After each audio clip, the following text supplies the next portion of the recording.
Drew, you ready? I think so. Doc and the captain are back. For this episode, we extended it out for questions to the group, and you guys came in with a couple of questions that we would like to tackle today. The first one was Robin asking about recovery. One of the things that we wanted to talk about through that was, especially depending on the type of workouts that you're going through, if it's a low-key workout, you probably there's not too much that you really need to implement into your post-recovery except for basic fluids and nutrition. In the situation where when you have a little bit more of an intense workout, we have a number of things that we're going to talk on, but number one, we want to replenish our fluids, electrolytes. We also just want to get in that hydration to continue to keep the system operating as it should. As far as nutrition, you really want to, there's things about a window, but really just think when you finish a workout, get nutrition into the body. These should come from protein, fats. You can take in carbohydrates. Some studies show that it's not necessarily a need in that particular scenario, but definitely protein is going to be very, very key in stopping the breakdown of the muscle and really putting that muscle in, or all the muscles, into a environment for recovery. You can also take in essential amino acids. I know a lot of buzzwords are a lot of buzzes around branch chain amino acids, but EAAs, or essential amino acids, are not able to be developed by the body, so sometimes incorporating those, you have a little bit more of a better response for the body in those particular cases. Drew, what are some other things that we can add? Definitely, I mean, active recovery. There's all sorts of different strategies. You know, people say that they're going to use Normatec boots. They're going to go to a stretch place and just get stretched the entire time. We mentioned massage and things like that. Really, the best thing for active recovery, especially after a really, really, really hard workout, is movement, doing something. Whether that is just, I enjoy sitting in front of the TV, after my workouts and just sit there and stretch my legs, stretch my arms, things like that. You can also do the next day you can do a very low zone 2 bike workout. You can do a really slow zone 2 run. But just movement that's not causing additional inflammation, additional problems to you is really good after a really, really, really hard workout. Drew, I would look at this as just getting the blood circulating. In a lot of ways, it's just light movement that gets things moving. In the case of, it could be playing with your kids if you have kids. It could be playing with the dog or taking the dog for a walk. So, yeah. I mean, these are really not held to a strict standard, but I would look at it from the standpoint of, if it gets your blood, not heart beating out of your chest, but just your movement, blood just kind of starting to flow through the body, a little bit of accelerated heart rate. That's kind of what that active recovery is going to be a very, very good place to be and manage in. Yeah, it'll help push out some of that. We call it delayed onset muscle soreness, or DOMS. Your legs are really sore the next day after a really hard workout. That active recovery and just movement will help kind of get rid of that soreness sensation. Did we say the pool? The pool is always a good place to spend some time. Swimming. So just doing some kicking or just kind of doing a light swim workout is always going to be a good little bit of a blood flow booster as well. Yeah, and obviously sleep is really, really, really important afterwards as well. I don't think really, really, really important. Sorry. It's extremely important. Really, really probably needs an additional really, really, really. So sleep is always key. And if you follow a tough workout with a poor night of sleep, it's probably, you want to back off that next day's workout, just because the continuous addition of cortisol or stress on the body is not going to be good for the body. You're typically not going to adapt or have positive adaptations at that point if you continue to have poor nights of sleep. So sleep and rest is going to be super, super important in that process. Put your feet up. Yeah, put your feet up, especially after the workout too. Directly after, and rest. Knowing yourself, if you're an individual that does produce quite a bit of inflammation, having the feet elevated at the end of the day is always going to be a positive thing as well, because it's going to rush some of fluid in the body is just like water. It's going to sink to the lowest part. It follows gravity, so therefore it tends, if we stand up all day, it's going to fall or find its way into the feet or toes. And ankles. Yeah. And ankles. So by propping those feet above the heart or even the hip is going to allow that fluid to kind of rush back into the body and allow it to get into the lymph system and circulate as it's supposed to. Yeah. All right, our next question, I think, is actually from Sean Walsh, but we want a little more clarification. I think we're going to do an additional video on that. Aaron was talking about. So I see it as being maybe a little bit of or- motivation and things like that, and I think Yeah. that is a good topic that we probably wanted to tackle in the future. And Yeah. we also had we have been discussing a little bit more of a Facebook Live for nutrition. So submit questions, and we just kind of roll at the seat of our pants on that particular Yeah, we'll one. go from there. Because it's a little bit too specific to dive into exactly what each individual needs, but at least if we kind of give a targeted overview of certain things and specific questions, it's going to be a little bit more pinpoint instead of just saying, hey, do this, when that might not be the right recommendation for you. Exactly. So the next question was actually from Brad. We were talking about pacing strategy and how to incorporate maybe threshold work and zone 4, zone 3 work to kind of determine what your race pace should be. So especially with the mini heart coming up in the next weekend or so. It's sometime Say soon. 2 weeks maybe? 2 weeks, and then the pig. So what should your race pace be? And we hit on this when we talked about heart rate zones. So for the longer events, for a full marathon, some people can sustain a zone 4 effort that entire time. Most people can't. That's not something that the average runner would be able to do. So and if you know that you can hold this, you know it already. Yeah. It's not something that's just gonna happen to come to you like that. It's something that you have trained, you have worked hard, and you're going to have an idea that you're able to push for that longer period of time at that threshold level. So for a marathon distance, pacing wise, I would say a mid zone 3, maybe the top end of zone 3, and that's all dependent on what your heart rate zone is. And you can go back to the other video when we discuss kind of how to determine this and the best ways to do it. But in that same thing, so go out and do multiple, we're going to call it not really a threshold effort, but like a zone 3 effort in this case, and figure out what your pace is for that. Pick a run that has similar elevation. If obviously you're running the full pig or the half pig, we're talking about some good elevation in the first half of it. In that sweet spot for this, which is actually more like a zone 3, almost like a just an easier run. But that should be somewhere between 8 to 10 miles to 12 miles maybe if you are not injury prone. So if you can sustain that upper level of zone 3 for 8 to 12 miles, somewhere in there, and you feel good about it, that's probably going to be about what your race pace is going to be for a full marathon.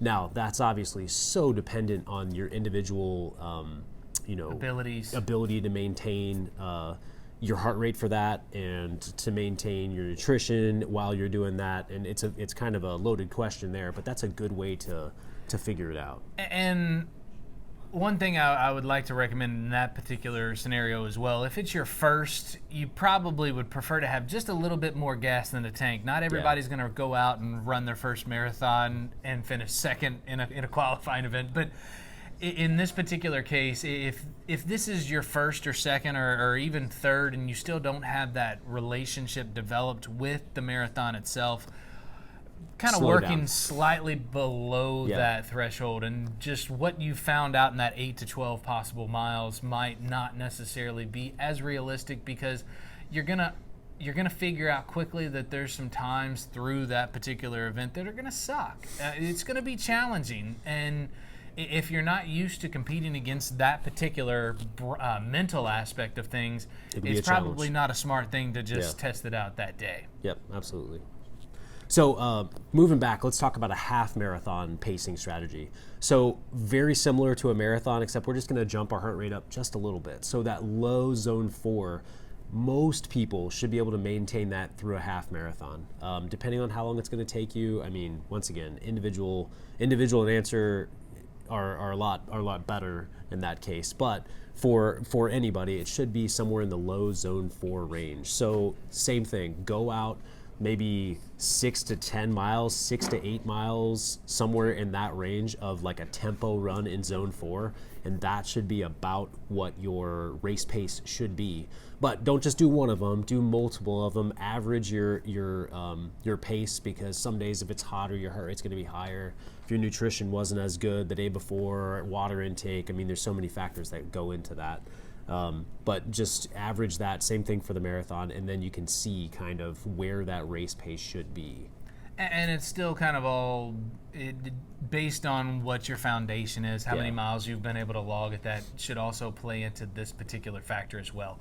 If you have not been able to run over 2, 3, 4 miles, I don't necessarily think that working in that zone 4 would be ideal. I would think that would be a challenge for really anybody, even if you've done those events and distances in the past. Mm-hmm. So it really still depends on how much and how many miles you've been able to log through that process. But if coming from this, from the question that it was asked, if you're coming in prepared, you've put in good mile addition and foundation, then this is a very, very good practice for the pacing as well. Yeah, absolutely. And another thing that I want to kind of touch on, especially with the pig, because it kind of falls at that part of the season where we don't get a lot of exposure to heat around here, and sometimes that day can either be really warm or really, really cold.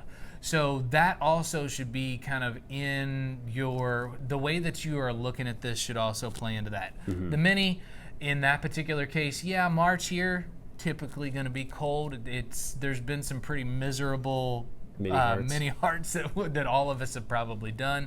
So you're looking at a pretty cold day for that particular race. But when we start getting into that May for the pig, it's a completely different beast. We don't necessarily know what we're going to get. So I'm a person that does believe in some heat training, whether you're just spending a little bit of time in a sauna, or if you haven't had that exposure to the sauna and it's going to be a little bit of a warmer weekend, you need to kind of play. One, hydration becomes a little bit more of an investment that you want to deposit into.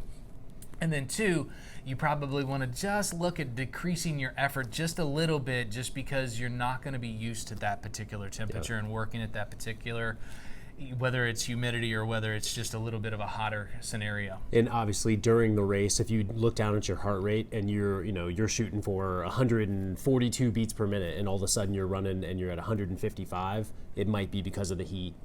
So that should tell you that's a good way mid-run to kind of learn that I need to back off a little bit. I'm pushing a little bit too hard if you're above what your heart rate should be. Perceptive to the situation. Amen. Always have perception to what we're doing, just because that's going to kind of lead you down if you know you're doing something that you shouldn't be doing, or if you're pushing a little bit harder, that perception is going to be kind of that, we'll call it a governor. It's going to kind of let you know that, hey, you might be putting a little bit too much out there. Yeah. And last thing, pacing for the pig specifically, I'm going to warn everybody against this. Everybody gets really excited for the pig, especially the foal. I'm going to run up that hill as hard and fast as I can, and at mile 22, and I've very, very, very guilty of this, you pay for it in the end. So maintaining an even pace. Try to maintain an even pace through the entire thing. Don't try to bank time. I've done that for too many years. I don't want to talk about it. And it always ends up not working out well for me. Same thing with the half pig. You're gonna get beat up that 7-8 mile range, and then at the half pig though we're easy downhill at the end. So. Well, no matter who's got a microphone yelling at you to get up the hill and what they're saying about it, it's take it easy and know what your limits are and test what your limits are. Yeah. You don't know what you haven't tested, so kind of find out what that right spot for you is. Yep. All right, last question. Mike asked a question about tight hamstrings. So there are a bunch of different schools of thought here. School of thought number one, we need to be flexible, okay? Flexibility is a good thing. It's not a necessary thing. Now, there are some people that are really, really, really tight, especially in their hamstrings. So track sprinters always have tight hamstrings, and that is actually an adaptation that they've made to run faster. Okay. That being said, that's not most of the people we're talking to right now. So flexibility is a decent thing. No, flexibility will not prevent injury. People go back and forth all the time. The research is just not there that says that. And sometimes overstretching can lead to and Absolutely. increase your opportunity for injury. So there is a point where you're going to go past that return. So if you feel like your hamstrings are tight and you want to stretch them, that's the reason why we're going to do this, not because you want to prevent injury to something. Now, if you've had a previous injury to your hamstring, okay, maybe we need to do a little flexibility to it. But if you feel like you're tight and want to stretch them, the best research says we call it a low load, long duration. So holding a gentle stretch. And anytime I talk to an athlete, they stretch way too hard. So a gentle stretch for an elongated amount of time. So you can start with 30 seconds, work your way up to a minute. You could hold a stretch for 3 to 5 minutes straight if you really want to. And as you go, it'll just loosen and loosen and loosen and loosen. Okay. And I also like to coach active stretching as well. So like a Pilates, if you have access to a Pilates reformer, there are a lot of different exercises that you can do on that particular where you're getting a little bit of resistance and you're able to actively move through the stretching positions of stretching hamstrings, quadriceps, things of that nature is going to be a very beneficial active stretch as well. Mm-hmm.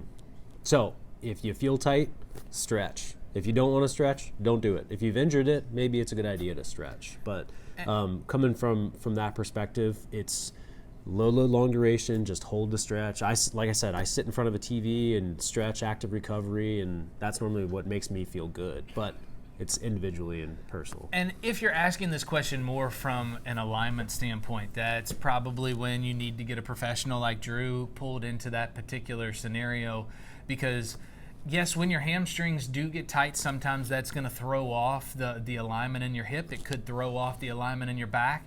These can lead to a whole plethora of different other injuries and problems. So if you're asking from that particular standpoint, that's when we would definitely recommend let's take some let's get the professional involved in that process. Absolutely. So we can always, as you said, you can get that needle love from our previous video, right? Yep.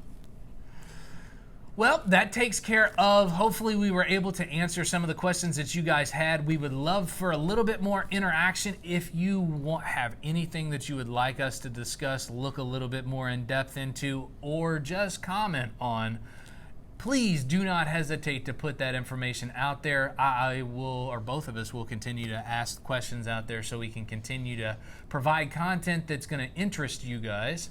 But outside of that, you know what? Go make some magic.